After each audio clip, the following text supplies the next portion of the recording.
I'm bringing him in.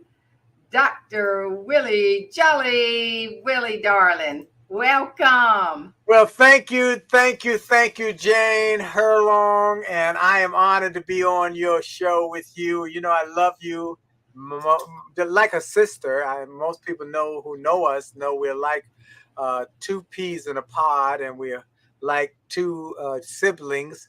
And so I love you just incredibly, and I love your husband and your family, and so I'm honored to be on with you. My pleasure. Willie, we've walked down memory lane a lot because it seems like that's so dear to us. And back in, it was 91 when we met, right? Yes. In the infamous elevator. And you were fresh into our national speakers. People hear me talk about it all the time because, that's how we all met Jeannie. Right. I mean, we love Jeannie. We love. And yes. Yeah, she was incredible. And you and I in that elevator, and we had something in common. You want to tell everybody two things we had in common. You remember what I'm going to say? Well, I know one of the things, you can tell the other, but we both were singers who were trying to figure out how to become speakers. We had been singers, and now we were trying to discover this singing, and we really didn't know whether that would jibe with this new industry or not. And so we were kind of questioning if this would be an asset or a detriment to our success, that we were going to also have this singing as part of our programming. So it was quite a experience when we were coming through past the morning worship service, and you said you can sing. I was singing in the, behind her, standing behind her, singing a hymn or something, and she says, "You can sing." And so anyway, that was one of the things we talked about. And we, of course, probably already mentioned it. We were both newbies. Yes. And we were navigating through some interesting waters back then, running into people like Zig Ziglar and goodness. But we wanted to be successful, and we were. Oh, absolutely. So these superstars who were in the speaking business, Brian Tracy and Zig Ziglar and Jim Les Brown. And so it was amazing. And then there were the ones who were not well known, but who were very wealthy, who were well known in the corporate sphere. So it was quite an experience, but we navigated it and we figured it out.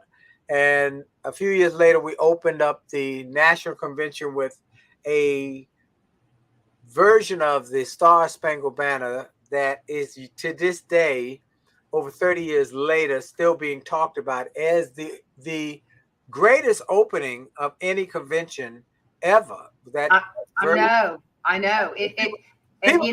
See that on YouTube, by the way. My version of the national anthem with Jeanne Herlong. It's a two stanza version that I've never heard before. Jane brought it to me. And I guess we're not gonna let too much of the cat out of the bag, but we're doing it in DC on Saturday night coming up. Right. Yeah. Right.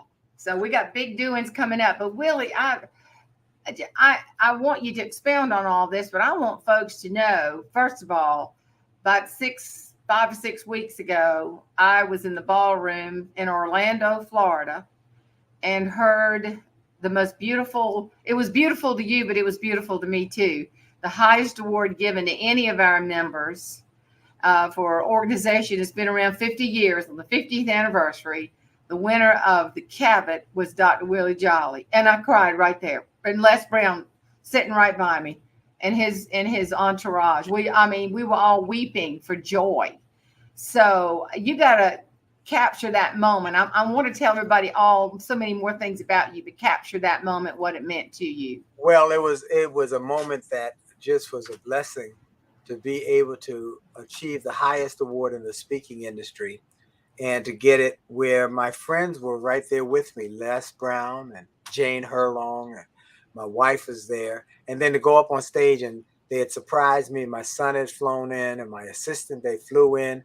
And so to have this moment where I get to be in this group of people who have won the highest award, it was just a magic moment. And I'm very grateful. Very grateful. So I'm just glad to be part of this industry and that I can make a difference. And as Cavett Robert, the founder of NSA, said, service is the rent we pay for our space on this earth. So we now try and serve one another. I was in High Point, North Carolina earlier this week with my friend Nito Cobain, president of High Point. He talked about the convocation. He said his life has been split into three areas: 1/3 in earning, 1/3 in learning, and 1/3 in serving. And so, oh man, I think that's a profound part of his success story. And he's very wealthy, and he's very successful, and he's well regarded around the globe. And it's 1/3 earning, 1/3 learning, 1/3 serving. and you're also on his faculty, correct? I am one of the artists of residence for High Point University, and we had a terrific opening of, I think it was about 7,000 people in the arena, and I was part of the opening ceremony. I sang "The Impossible Dream" and was able to be there. Incredible. And then go to Nito's church and speak and sing right after that, where we did, the pastor said, a mini concert, because I did 3 songs, but in between each song, I would talk a little bit and I'd give a little sermonette about what this song meant or this message meant or something that applied to that song. So I'm very grateful, but I'm so grateful to be here with you. We're going to have a good time tonight. We are. Yeah, this is laugh. First Yeah. of all, everybody need to know, if you don't know, Jeanne Herlong is one of the funniest women on the planet. And I am always in awe when we talk, because I start laughing because she's got one funny story after another funny story.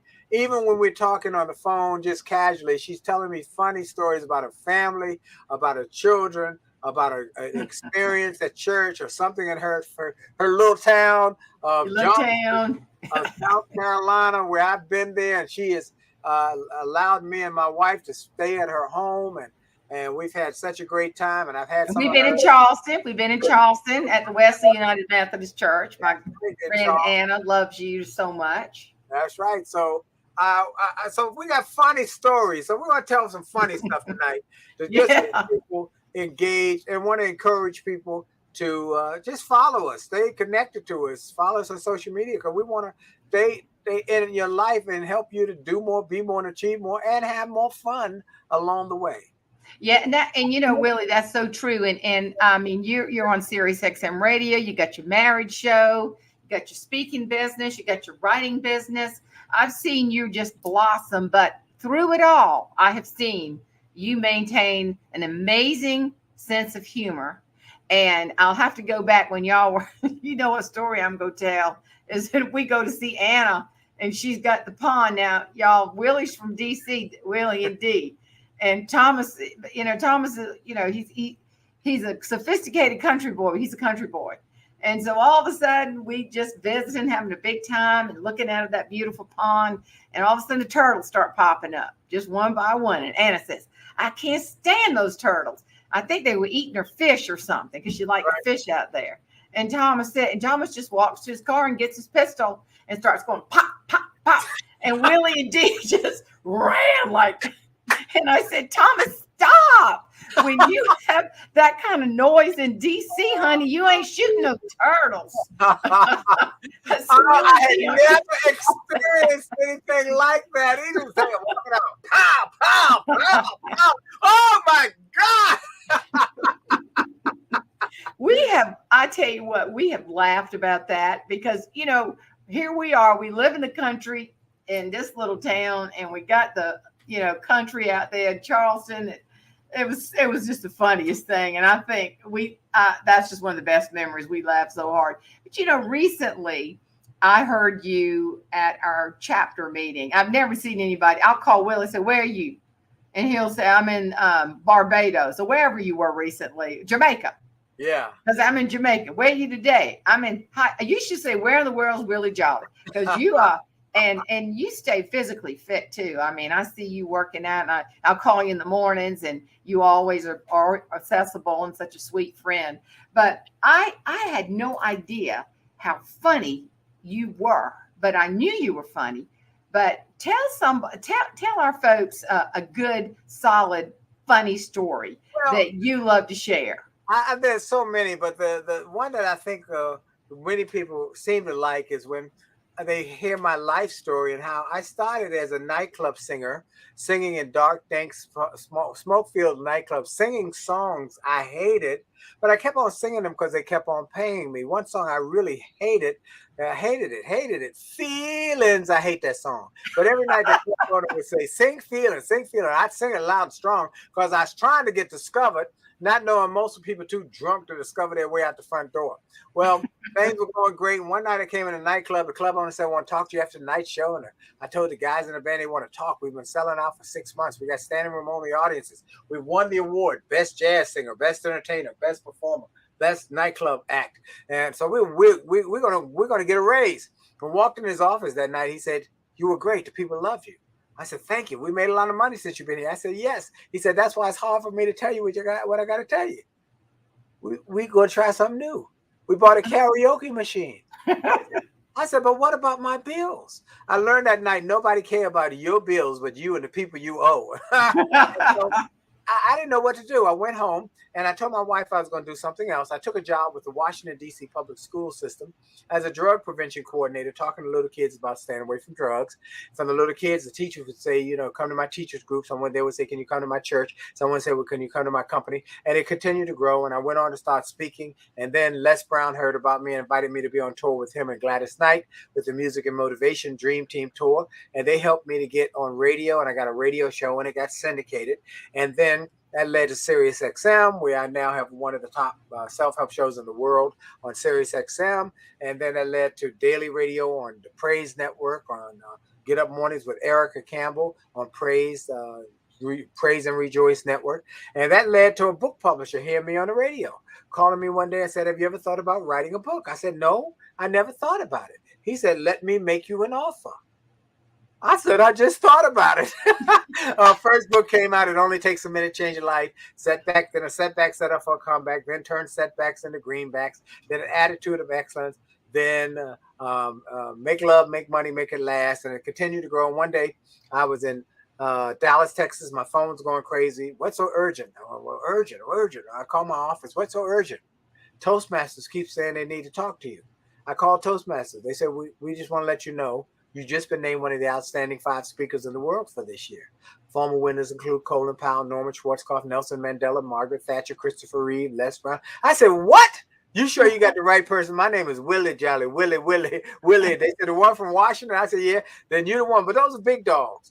And they said something I'll never forget. Yeah, but if the little dog keep yapping loud enough, big dogs care about you. So the moral of the story, I had a setback. But when you have setbacks, you got to understand that you got to overcome a couple of things. One, you got to overcome yourself, your self-limiting beliefs. And the fact that, sometimes you'll talk you out of your best ideas. Number 2, you gotta be careful about hanging around negative people. Oh gosh, yeah. They will kill your dreams. And when I was in junior high school, I used to play trumpet with a band, and every day I'd go to band practice, play my trumpet. My parents would say, why aren't you singing with that band? I said, well, I don't know if I'm able. And they said, yeah, you could do it. And that night I went to band practice. I said, guys, can I sing? And I started singing, and everybody said it sounded good, except one guy who I thought was my best friend. Mm-hmm. He was the lead singer. And he said, man, you can't sing. You sound terrible. And he started laughing, and the mob mentality took over. Everybody else started laughing. I felt about this big. I wanted to cry, but I couldn't let my buddy see me cry. So I walked over in the corner and said, I'll never sing again as long as I live. And I kept that vow for 3 years. Didn't sing at home, at school, at church. I didn't even sing at people's birthday parties when everybody sang happy birthday because I was ashamed. Well, 3 years go by. One night I'm playing my trumpet in a nightclub. Band leader gets a note, looks around and said, oh my goodness, singer sick, can't come. He said, somebody got to sing. Willie, come over and sing for me. I said, no, I can't sing. He said, no, I want you to sing. I said, no, I can't sing. He said, you either sing or you're fired. Feelings. At that point, it became an easy choice. Well, I sang, and that night, people said, can you sing at my wedding and graduation? And it's gone on. I've sung in the Kennedy Center, Lincoln Center, Constitution Hall, radio, television. I've done records. I've been around the world singing and speaking. And as Jane said, we opened a national convention of the National Speakers Association with a rousing rendition of the national anthem because I stopped listening to negative people. So yeah, absolutely. Negative people and then your negative beliefs. I'll tell you another funny story. I was one time in Florida. I was booked to speak in Florida, and I had a date. It was a morning event. About a month out from the date, I get a call from one of our National Speakers Association's friends, and he says, "Look, I'm a member of the city council, and we had a city council meeting. We're having a big city celebration, and we were talking about having a speaker. And one of the people said, I just read this book called A Setback Set Up for a Comeback by a guy named Willie Jolley. We should get him to speak." He said, "Oh, he's my friend. He's a member of the National Speakers Association." They said, "You think you can get him to come speak? I'll call him." So he called me and he said, "Hey, want you to come speak." I said, "Well, I'd love to come. What's the date?" He told me the date. I said, "Oh my gosh, I see on my calendar I'm already booked that day in Florida, to speak that day." He said, "What time?" I said, "In the morning." He said, "Well, we're in Florida." He said, "We need you in the evening." I said, "Oh, really?" He said, "Yeah." I said, "Oh, that sounds good." He told me what their budget was. It would work for me. I said, "Okay." He said, "I'm going to send you overnight you a check." I said, "Great." So we get the check. Once we get the check, I call my travel agent. And I called my travel agent. I said, "Look, I need to speak in Florida. I need to go from South Florida to North Florida on this such a day. I need to get a flight. I finished speaking about probably noon. So somewhere between 1 and 6 o'clock, I need a flight because I have to be here at this city celebration at 7. She looks on the computer. She said, "There are no direct flights from where you are to where you want to go. They're only connecting flights and they won't get you there in time." I said, "What?" "Oh, no, you got to look again." She said, no direct flights. I said, "What about a train?" She said, "Have you ever seen a map? Florida, a long state. That would never work. I can't fly. I can't." She said, "The only way you can get there is to fly." I called my friend back, said, "Hey, got a problem." Told him what the problem. He said, "No problem. One of our members has a private plane. He'll come get you." How about that? In my mind, I love Learjets. I can live with a Learjet. So that's what I'm thinking. Well, the day comes, and when I finished speaking in the morning in South Florida, a car was waiting to take me to the airstrip. I get to the airstrip. There's a guy with a sign, Mr. Jolley. I said, "Mr. Jolley." He said, "Oh, great. We've been waiting for you. We got to go right now." I said, "Okay." I said, "Who is we?" He said, "Just me and the plane in the back. I'm the pilot." Oh, okay. So we go around this hangar. I said, "Oh my God." I'm thinking Learjets, it looked like a Volkswagen with wings. I said, "Do you want me to get on there?" He said, "Not only do you have to get on it, we got to get on it right now because there's a storm, a big storm coming this way." We get on there, he's doing the last minute checks. It gets darker and darker and darker and darker. It gets windier and windier and windier. I even think I saw a cow fly by. Anyway, we're going to give this a shot. I said, "We're going to give it a what?" He said, "We're going to give it a shot." And we get about 6 feet off the ground and it goes sideways. And then it goes the other side. And he's a pulling on the stick and a grunting, and I'm praying. I'm praying prayers. I'm making up prayers. And he's grunting and I'm praying. He's grunting and I'm praying. And eventually, he was able to get the flight up and got above the storm. It was a marvelous flight. And I realized something on the flight, though. Halfway through the flight, he opened up an ice chest, gave me a Coca-Cola. I realized he was the pilot, the stewardess, the steward, everybody, all wrapped into one. Lesson is, when life throws you storm moments, keep riding. Keep riding and get above the storm. There's good if you're willing to keep rising up with your thinking and your attitude, your positive attitude. Wait, Willie, you've lived that. You've absolutely, just because of what you told me about that being replaced by a plug into the wall machine. That's right. You know, that, of course, Mike Frank would love that. You know, Mike likes, right. He's all right with that. He loves karaoke. But that's our speaker friend for everybody that know Mike.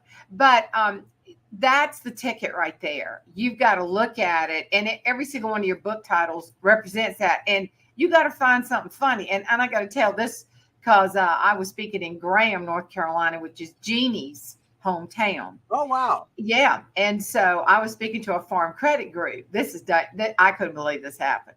So this gentleman, he's an elderly man. You could tell he was having a little bit of memory issues. And he said, "Now, Jane, we got Miss Gladys, and she's retiring. And we're going to load her up with presents, sending her on down to Branson where she wants to go, then Dollywood. And we just need a song. We need a song."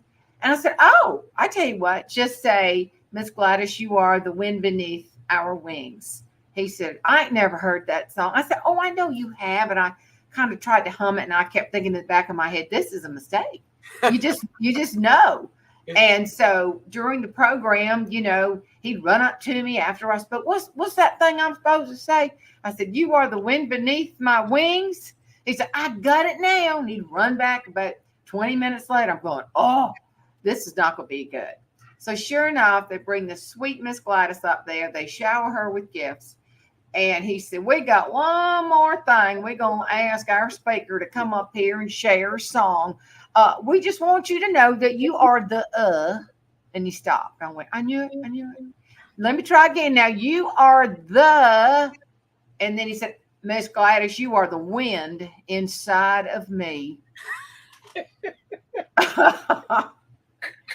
Well, Willie, all I could think of, and I remember telling Jeanne, I got my heel stuck in a hole in that stage at Graham. She said, I know that hole. And I told Jeanne that story, and she thought that was so funny. Well, Jeanne thought it was funny, honey. That's a keeper. That's exactly right. I'll never forget. And then I'm up there wanting to fall apart laughing, and I got to get my composure, and sing to the sweet lady. You must have been cold there. And I could hardly get it through. But as everybody asked me later, you cried so much, and I was laughing. And I said, I was touched. But it all goes back to how you handle those moments that throw you. Because stuff is going to happen. It's going to happen. One time I was on my way to give a speech in Iowa. And it was an evening speech for the Athletic Directors Association dinner. So I wanted to get out early. I got out early. I had a classic, which means an old, used Mercedes. And I'm just riding down the road on my way to BWI Airport out of Washington. And I noticed in the rearview mirror, there's smoke. Somebody got a lot of smoke in their car smoking. Then I looked again, it was my car. And there was a lot of smoke coming out of my car. And then it started filling up the cabin. And I'm rolling down the window. I called my mechanic and say, a lot of smoke in my cabin in my car. He said, well, where are you on your way to? I said, to the airport. He said, where are you? I told you, I'm almost to the Beltway. He said, you'll never make it to the airport. Try and get to me. Try and detour and get to me because you'll never make it to the airport. But I can't miss this flight. He said, you will never make it to the airport. Trust me. So I make the detour. I get on the Beltway. I get almost to his shop, about a mile from his shop. And the car dies. I would never have made it to the airport. And as it sitting there, I see a tow truck coming down the road. And I wave him down and I say, look, I need you to tow me right there, a mile down. Please. I got to get to the airport. While I'm in the tow truck, he hooking it up. I call my wife, say, meet me at the mechanic shop. So she gets there quickly. I still think I can make this flight. I tell her to get over. I'm driving. Pedal to the metal. I got to drive like a fool to get there, but I'm driving. I get there. This is before TSA. And so, you can then just go right to your gate. Well, I'm running. Of course, it's the last gate in the terminal. When you're late, it's always the last one. Well, I'm running down the aisle, and I'm getting there. I'm trying to get there. When I get there, I'm huffing and puffing. And I look, and the plane is still there. And the door is still open. And the lady says, I say, hello, ma'am. How you doing? She said, I'm fine, thank you. How are you doing? I said, fantastic. Thank you very much. She said, you have fantastic. You might have had a great day today. Oh, yeah, I had a great day. Let me tell you what happened to me. I was on my way here, and then my car started smoking, and then and it stopped, and then I had to get up, and then and she said, but you said you had a fantastic day. You were fantastic. I said, blam. My circumstances do not determine my attitude. She said, whoa, boy, I like that. Just for that, I'm bumping you up to first class. Willie, I love that. That's just, I call that a first class attitude. That's right. I've seen more people get bumped from planes from being ugly to the people that hold the keys to the kingdom. You better watch out. I've had that happen to me too. And I've said, I watch other people and I go, I'm going to thank y'all for whatever you can do. I sure appreciate that. I remember I got stuck I was flying to I called it Fly Knot, but it's Nyot, North Dakota. Oh my gosh. I think that's the name of it. But I missed my flight. They only have one every 6 hours. But when you get there and the meeting planner says, how you doing? You say, great. I remember one time I was speaking to a school nutrition group out of Florida, and I said, "Should I tell them I need a late checkout?" And the woman that hired, no, no, no. We're always here at this hotel. They had new management. And I'm dripping wet, stepping out of the shower, getting ready, and I see a big old bus of kids pull up. I go, this isn't good. Something just told me this isn't good. Sure enough, I got a call from the front desk, new people saying, get out or we're going to escort you out. And I just gotten out of the shower. So I had to tie up my head in a towel, and I had put on whatever I had. And I went down to that convention center, and that woman looked at me and she said, are you okay? I said, absolutely. I just like the lighting in here better. I would dare tell her what the hotel management did. Wow. I just thought, why am I going to do that? She's in the middle of these hundreds and hundreds, almost 1,000 people attending. Why am I going to mess? I don't need to complain. And I've learned that you got to go with it and make it work. And and I know that after it's over, you can sit down and say, you might need to do something about this. I didn't want to tell you. And people respect that. But you can't cave. You got to be strong, and you got to walk in there, and you got to learn to have fun with whatever happens, and deal with it. You got to deal with it. And you don't want it to mess up you, them, or the people. And I tell you, people know when you got something on you. Right. They feel it too. If you can't handle yourself better than that. But that's funny. In one of my books, I write a story about attitude and how you have to be, you have to wake up, show up, stand up, step up, and make up your mind to win. And you got to show up. I mean, you show up with a positive attitude every day. I love the story about the young man who came from a very small city who, what he loved to do more than anything, and what he was very good at, was shining shoes. He loved shining shoes. He could do it well, and he was great at it. The problem was, in his little city, people only wore dress shoes on Sunday. They never wore them during the week. And so his business never could grow much because he'd gotten everybody in the area that he had done their shoes, and they only got them done, once in a while. So he said, I'm going to go to New York City. I'm going up there because they got lots of shoes every day of the week. So he set up his stand right there on Fifth Avenue. The problem was that there are shoe shine men all up and down the avenue. There are a lot of competition and more work and more opportunity, but a lot more competition. So it was hard for him to get business. So he had to think about it. But he said, I'm going to make sure I do something special. So he would say to people, hey, today is my birthday. And I'm grateful for another day. And I want to ask you, sir, let me give you a free shoe shine. What? Your birthday? Wow. Now, this man had been by 4 or 5 other shoe shine stands. And the first guy said, hey, let me shine your shoes. I need to pay my rent. The second one, he said, I don't have time for that. Hey, let me shine your shoes. I need to get some lunch. No, I don't have time for that. And every day he turned them all down. But this young man, he said, your birthday. And you gonna give me a free shoe shine? He said, I'm so grateful for another birthday. He said, it's my pleasure. It's my pleasure. In fact, here's how he got him to stop. He said 97, 98, 99, 100. Started you the 100th man on my day, and my birthday today. 100th person come by my stand gets free shoe shine. I want to celebrate them. The big, busy executive said, wow, okay. So he sits up in a guy's chair, and the guy works on his shoes, and they were fabulous when he finished. He said, this is the best shoe shine I've ever had. I mean, you really are good. He said, give me your cards, tell me your name. I'm going to tell all my friends to come get their shoes shined by you. He said, thank you, sir. And as he said, happy birthday. And he said, have a good day. And the man started walking away. Oh, your birthday. How much do you usually charge? $5, sir, $5. He said, okay. Happy birthday. He gave him a $100 bill. He said, thank you, sir. He looked at that $100 bill. He looked up to the heavens. He looked back at that $100 bill. He looked up to the heavens, and he said, 97, 98, 99.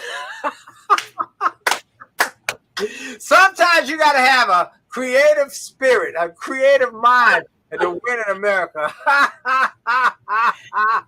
I love that. And you and I both love folks that can turn things around and Yes. look at it from a different perspective. And I like to tell this story too, because not everybody you run into is on your team. That's, that's And right. boy, I mean, you talk about something that'll take you down, as my mama would say, who ate your birthday cake, Right. because it just strips you of all that good.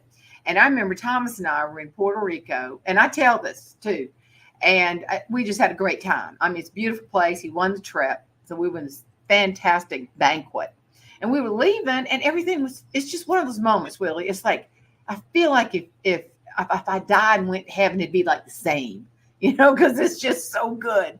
And this woman came up to Thomas, and I could tell she was drinking. She had a little glass of courage. And I thought, well, I'll be nice, because that's what we do in the South. We don't mean it sometimes. But she walked up and had the cutest little dress on. I said, oh, that's a cute dress. That says Zent Pleasant. And she went like that. And I went, whoa, with that dress all of a sudden is super tacky. And she just lit into Thomas. She said the worst language. I mean, I'm going, oh, I can't believe this woman. And so I looked at Thomas, and he was like, because Thomas doesn't say bad words. He doesn't know bad words. I've tried to teach him one or two. He can't do it. It's just not in his DNA, And so I said, what'd you do to her? He said, I don't know. And I said, you got to tell him what he did to you. She said, he knows, like that. And I mean, just lit into him. It turns out she wanted to serve on this board he was on, and she was interviewed, and she felt like he stopped it. And she said, 8 years ago. I went, girl, go on with yourself. And Thomas apologized, very principled. I said, I'm sorry, I've done anything to hurt you, well, so on and so forth. And she calmed down. And I truly felt sorry for anybody that would let that kind of venom just saturate them for all this time, 8 years. And I just finally said, are you okay now? And she said, are you a psychiatrist? And I said, worse than that, darling. I'm a speaker, and I'm going to tell everybody what you just did. I think she was too intoxicated to take it in. But here's the point. We're walking back, and whatever that thing was on her jumps on me. And I'm looking at Thomas going, I can't believe, I'm delayed reaction person. And I said, say something, because Thomas, he doesn't talk much. And he said, you know what? She's got a problem, but I'm not going to let her problem be my problem. Right. Of course, that made me mad, because, Willie, I'm a female, and I wanted to massage it and dissect it and all that. And, of course, I get on my laptop in the room, and Thomas is getting ready for bed in the bathroom, and I'm just emailing everybody.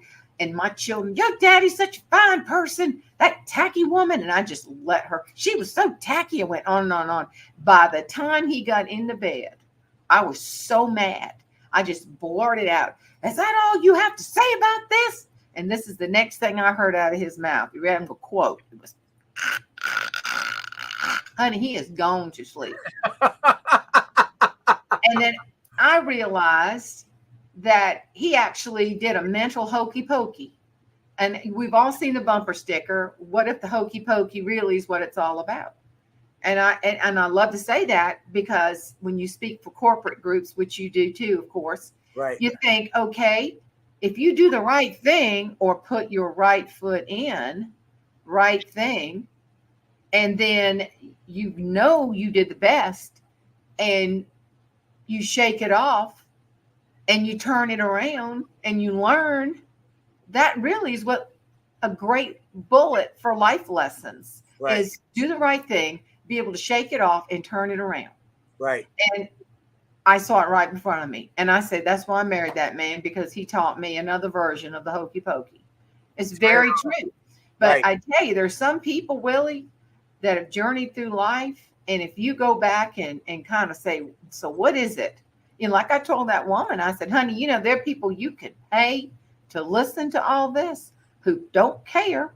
But if it helps you, go find somebody you can pay money to and talk about all this stuff.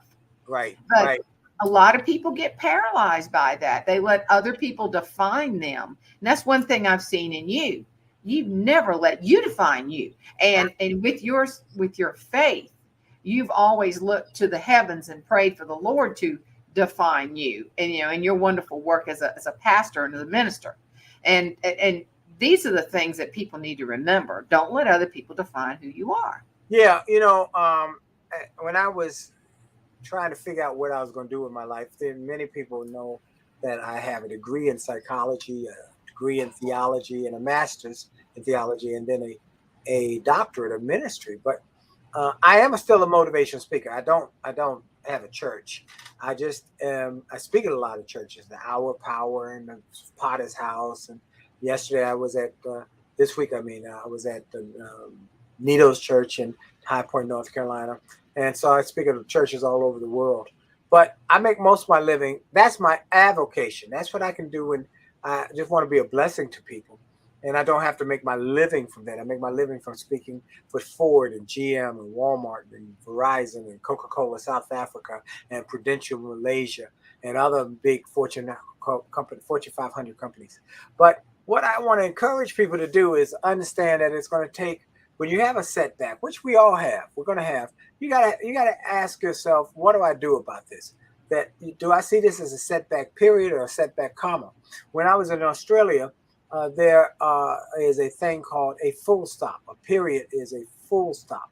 Now, a comma meant pause, more to come. So a period says see spot run period. Mm-hmm. But a pause says see spot run comma. And then you see Jane walk behind Spot, and it keeps going because there's more to the story. So when you have a setback, which we all are going to have sooner or later, you have to ask yourself: is this a setback? Period, full Right. stop, end of the story, or setback, comma, pause, transition, more to come. There's more to the story. And you write the rest of the story. It's your story to write. You are the screenwriter. You are the director. You are the playwright. So write a good story for yourself and decide what you're going to do. And there'll be challenges. There'll be setbacks. There'll be problems. You might get fired. You might get replaced by a karaoke machine. You might have other setbacks that come your way. But as Jeannie would say, she did not win Miss America, but she won how to become a great humorist. And she changed America because of her humor. And I had her on my XM show, and she was just phenomenal. In fact, I think you can get that on my podcast, her interview, which was tremendous. But we've had some great, funny people. Jane was on, and people from as far away as London, I believe Jane said, reached out to her Oh, to hear her yeah. on my show. And so, Yeah. take advantage of all of these great humorous and life lessons. You can go to the Willie Jolley Wealthy Ways podcast. You can go to hear me on XM channel 141, Saturdays at 4 and Tuesdays and Thursdays at 6. And you can make this part of your daily routine to get some positive in you by just signing up for my daily newsletter where I send a 1-minute message every day. And you can get that at That's great. wjwow.com. WOW.com. Just sign up and I'll send you a free 1-minute video Monday through Friday just to encourage and inspire you. Because look, my friend Keith Harrow used to say, don't tighten up, lighten up. And he Mm-hmm. was a great speaker. He wrote the book, Attitude is Everything. He said, don't tighten up, lighten up. Find the humor in the moment. Find Mm-hmm. the good in the moment. And there's something always good and funny if you just have a mindset to look for. Jane finds funny in everything. Jeannie found funny in just about everything. There were so many stories about left brain and all the different things. So what we do as speakers, we find some humor in our mistakes and our mess ups and our calamities. And we'll sometimes say, boy, that's going to be a good story. That was a mess, but that's going to be a good story. Oh, that's going to be a good story. And so we find times where we can add little tidbits. And let me tell you, Jane, when I first started speaking, I would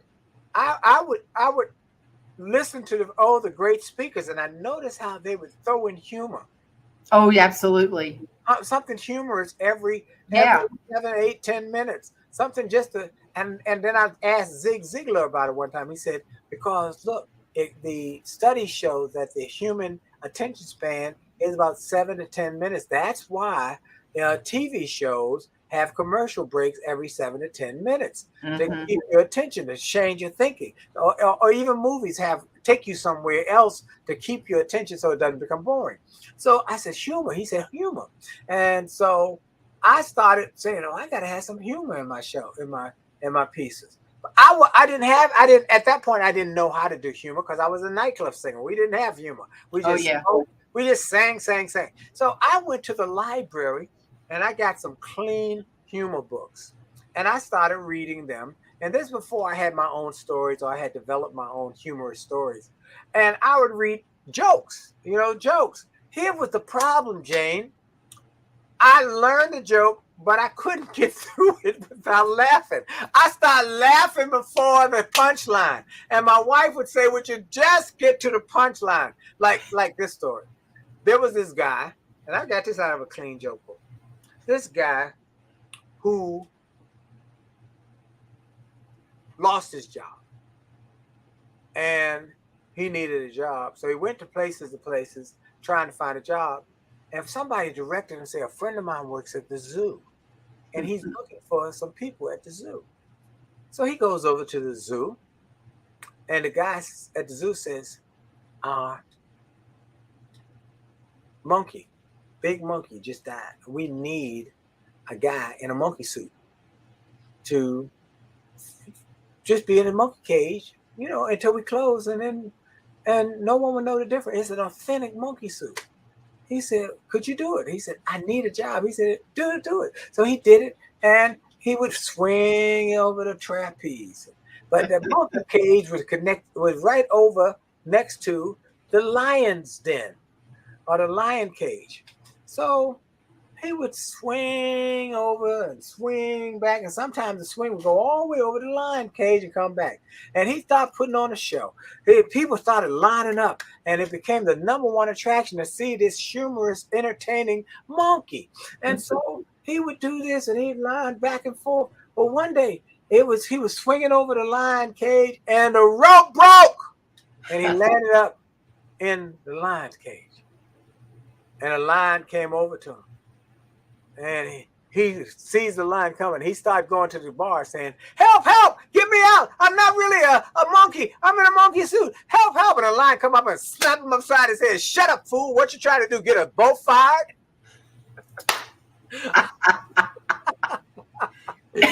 I love that. I would never hardly be able to get to the punchline because I started laughing. And my wife said, learn how to tell a story. But in time, I learned how to tell my stories that were humorous. The stuff that happened to me, getting fired, replaced by a karaoke machine, and hating the song Feelings. And Gladys Knight is actually one who, when I told that story, she said, that's such a funny story. She said, do it again. So that's how I came back and brought it back in again at the end. After I did Feelings in the beginning, then I came back. She said, it'll kill him. And Gladys and I traveled together for a long time. She said, she's very humorous. I mean, she's very humorous. Don't you know? Yeah. So anyway, a little humor, folks, will take you a long way. I tell people, now look, in our marriage book, Make Love, Make Money, Make It Last. And I encourage everybody to go to jollymarriage.com, Jolly Marriage, get a free chapter from the book. In the book, we have a whole piece on humor in marriage and how humor helps keep you together. We talk about a friend of ours, two friends of ours, Bradley and Terry Thomas, who've been married going on 40 years. And the reason she said they've stayed married and never argued because Bradley is just funny. He's just humorous. He tells jokes. She said, I can never be mad at him because he's humorous. My wife says often when she would want to get mad at me, I thought I'll break her up with a laugh, something funny. I'll tell her something funny. She said, I start laughing. We don't argue. Humor is a wonderful tool in your relationship. It is. It's a wonderful tool to keep it together and keep you going strong and keep you focused. Well, it does. It diffuses. It diffuses anger. We had a stressful thing happen the other night. We had a bad storm, and we were way out in the country. I said that. And for 5 hours, for every 10 minutes, our lights would come back on. It's like a horror movie and go zzz, like that. And then they go.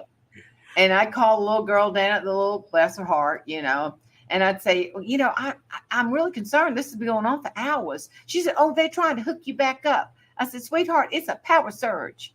I know because I'm at an age I have had those power surges and I get it. And so, another word for a hot flash. And she was just trying to tell me, oh, no, they tried. And I said, no, there's something wrong here. And I'm thinking, y'all going to buy me a new refrigerator and a computer and a freezer? Because this is not good. So I was all, upset about it. And of course, Thomas, you know how he is. He's like, just like this. And I said, I'm going to call the power company again. Quit calling the power company. And I said, Thomas, something's wrong. So then I told him, I said, call your cousin down the road because her son-in-law works for the power company. And he said, I just can't believe. I said, just call. So we were kind of like getting like this, and we were both testy. And sure enough, 5 minutes later, the contact that we have sent the power truck down. And here Wow. all are, I'm just, oh, thank you, thank you, thank you, And I thought, I'll get him. And I said, okay, you thought I was dumb? Look, you see the power company? Look at that. He said, well, he just didn't even miss a beat. He said, well, go inside and put on your crown. That was it. And I just cracked up. Go put on your crown. Just go in there and put on the old crown that's falling apart that you wore 40 years ago in Miss America. Just put it on and let them know what a queen you are and how wonderful you are and how special. So, I cracked up. But, I mean, before that, I wanted to crack his neck.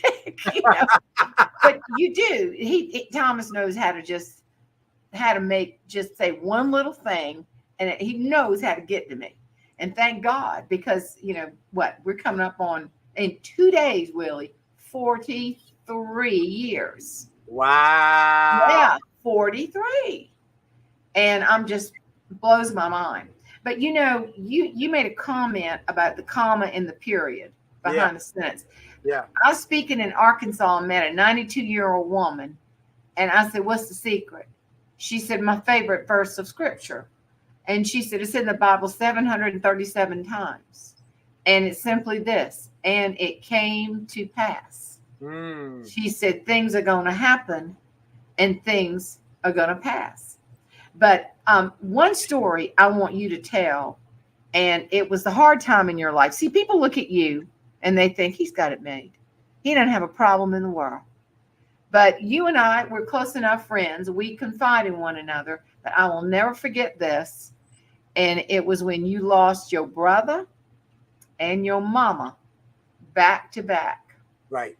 And within a very short period of time. And I lost my mama and my sister in a very short period. And you talked to that preacher, the old wise preacher, and he gave you the best kind of advice. And he turned, you know what I'm talking about. Well, Can you before tell I that? get to the preacher, though, I must say that Les Brown helped me get to a point where I could at least get to here to talk to the preacher. So my mother, I'm a mama's baby boy. Every day I would take my mother coffee, and I'd call her every day, no matter where I was in the world. When my mother dies, my older brother, we're 19 months apart, and we're very close. We're what they call some kind of twins, where you're so close apart that you could just one after another. Well, we were very close. So my mother dies, my brother, my only sibling, and myself, and Les Brown, the three of us eulogized my mother. Well, 25 days later, my brother drops dead of a heart attack. And 8 hours after that, my father-in-law, my wife's father, my mentor in marriage, who taught me how to be a dad and how to be a husband, he dies. So I'm just grieving. I don't know how I'm going to go on. I don't know if I want to go on. And Les Brown calls me. And he said, I just heard the news. And I didn't know what to say. I didn't know if I was going to make it. But Les gave me some humor to help me to find my way through that tough moment. I said, Les, I'm going through hell. He said, you're going through hell. I said, I'm going through hell. He said, you're going through hell. I said, what should I do? He said, whatever you do, don't stop. Don't stop for a stoplight. Don't stop for a stop sign. Keep going. Get out of there as quick as you can. I started laughing, Jane, and it brought me back to at least a point where I could go on. Now, I'm still struggling, but at least wasn't despondent like I had been before. Mm-hmm. And so soon thereafter, a month or so later, I get a call one day and I'm out and I leave. There's a message on my voicemail. I call my answering service, check my message. It's an old preacher who was a friend of my mama who had left a message. He said, this is Reverend Law, Beckley, West Virginia. Give me a call. He left his number. Hadn't heard from him in years. He used to come to D.C. for the ministers' convention, and when he would come, he would call us, and we'd all go out to dinner because he and my mother had been college friends or something like that. They've been friends forever. Well, we'd go out to dinner with Reverend Law, and we'd see him, and we'd have a great time with him. Well, I called him and said, Reverend Law, this is Willie Jolley. Boy, how you doing? He said, look here, you're still giving them speeches? I said, yes, sir. Man, I'm so proud of you. Well, I called your mama's house. No one answered. I called your brother's house. I didn't get an answer. So I'm calling you to check on everybody. How your mama? How your brother? How everybody doing? I said, Reverend Law, I'm so sorry to have to tell you this. Mama died just a little over 2 months ago. And then 30 days after that, 25 days after that, my brother died. And on the same day my brother died, my father-in-law, you heard us talk about Reverend Law, my Reverend Taylor, Reverend Law, when you'd come, my father-in-law, he said, yes. He said, they all died? I said, yeah. He said, boy, they got in. I said, what was that? He said, boy, they got in. I said, he said, boy, let's tell you something. I'm 93 years old. Every day I go to see the old folks at the old folks' home. I go to see the people in the prison. I go to talk to the people in the hospital. Now, I know my works won't get me in, but I want to make sure I do all I can because I want to get in. Your brother, your mother, and your father-in-law, they did their work here, and now they got in. They got in. And in that moment, everything shifted. The grief I had went away because I'm trying to get in. I'm working to get in. How many, I always like to ask people when I speak at funerals, how many of y'all want to go to heaven? And everybody in the church put up their hand. I said, good. Can't go to heaven while you're walking around here. Not one of you. And nobody gets out of life alive. Mm-hmm. So you got to decide, is it okay? One day you're going to leave here. Oh, you want to make sure you get in. How many want to get in? And everybody puts their hands up. And it changes their perspective to seeing death and our leaving here not the end of the journey. It's a transition. And so I tell people about mama, brother, and father-in-law. They got in. And here's the kicker, though. When I finished he finished telling me about that, I said, Reverend Law, you just released me. You released me. I want to send you the eulogy my brother gave at my mother's funeral. It's one of the greatest eulogies ever. And he was hesitant for a moment. I said, what's your address? And he kind of mumbled the address. And I said, what'd you say? And he mumbled something else. What'd you say? I finally got it down. I sent the address to her, the audio to her. And it came back undeliverable. A few weeks later, his daughter called and said, Mr. Jolley, I hear you were trying to find or send something to my father. I tried to find the right address. And I said, yes. She said, my father has been in a nursing home for years. He would not have been able to call you. I said, he called me. He called me. And he told me my mama and my brother and my father-in-law got in. She said, that's not possible. He's been not communicative for years. I said, he called me.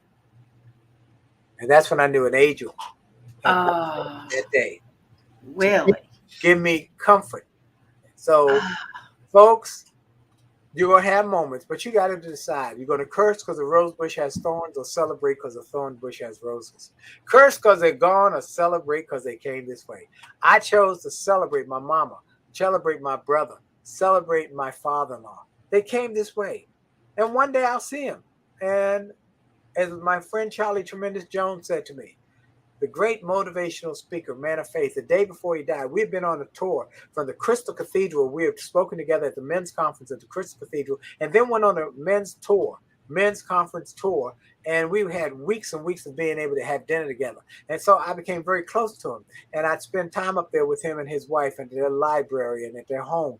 And my wife and I would spend time, and we'd take our children up and meet them and greet them. And so I called him the day before he died, and I said, Charlie, I heard you're not feeling well. I know you don't want me to pray for you because if I pray for you, say I'll keep you out of heaven. But how you doing? He said, Charlie. He said, beloved. Yeah, I can hardly talk. He goes, beloved, I'll see you on the other side. I'm on my way. I'll see you there. I love you. Goodbye. He hung up the phone. Next day he died. And he said it with such a confidence that I knew there was another side. I Yeah. knew he knew, and he was translating or conveying to me. There's another side. Be I comfortable. just love that. I did not know the rest of that story because I told our minister at our church in Charleston, Charlie Walden, that story. Yes. And right in the middle of the sermon, he stopped and said it was appropriate in what he was teaching, Yeah. and he talked about you and sharing with me about the gut end, Got in. and he loved it. I had no idea the rest of that story. Rest of the You know, story is just mind-boggling. I just feel like when we have and somebody need to hear that. Yeah. Somebody's dealing with Somebody's something like struggling that. or lost a loved one and is struggling with grief. I shared Yeah. that story in Topeka, Kansas, and the city council chairman was there that day when I was speaking at a church that day. And he came up and said, you know what? I've been struggling with my mama's death for 5 years, and today everything changed. Everything. So I don't know who it's for. I'm glad you brought it up because even in the midst of, tragedy, there's humor in tragedy, but there's joy that comes from learning about how to turn that tragedy